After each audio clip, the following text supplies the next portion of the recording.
Good afternoon এইস কিচেনের বন্ধুরা, এখন আমি বানাবো ফ্রেঞ্চ টোস্ট। ব্রেকফাস্টে এই ফ্রেঞ্চ টোস্ট খাওয়া যায় কিংবা যে কোনো সময়ে এই ফ্রেঞ্চ টোস্টটা খাওয়া যায়, আর এটা বাচ্চা থেকে বড় সবারই খুব পছন্দের একটা স্ন্যাক। ফ্রেঞ্চ টোস্ট বানাবার জন্য এখানে নিয়েছি 3 থেকে 4 পিস হোয়াইট ব্রেড। ব্রেডের সাইডগুলো বাদ দিয়ে দিচ্ছি।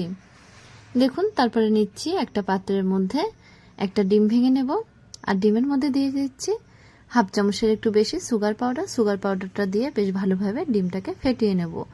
হাফ চামচ ড্রাই কোকোনাট, এই সবগুলো একসাথে ফেটিয়ে নিচ্ছি। আর অল্প একটু ভ্যানিলা এসেন্স দিয়ে দিচ্ছি।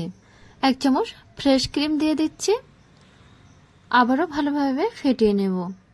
1 কাপ নিয়েছি রুম টেম্পারেচারে রাখা দুধটা অল্প অল্প করে মিশিয়ে দিচ্ছি। এখানে আমার অর্ধেক দুধ লেগেছে। দেখুন, সমস্ত উপকরণগুলো একসাথে ভালোভাবে মিশিয়ে নিয়ে একটা বড় পাত্রের মধ্যে স্লাইস ব্রেডগুলো রেখে দিয়ে ব্রেডের উপর থেকে দিয়ে দিচ্ছি। ডিমের ব্যাটারটা ব্রেডের সব দিকে সমানভাবে লাগে সেদিকে খেয়াল রাখতে হবে।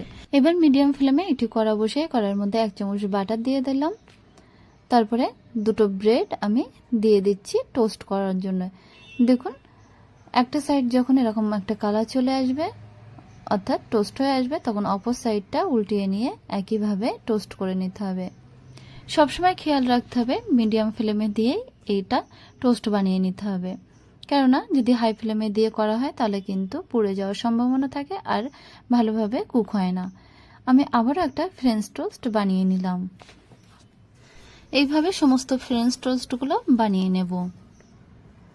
তৈরি হয়ে গেছে আমার আরও একটি নতুন ধরনের রেসিপি, ফ্রেঞ্চ টোস্ট।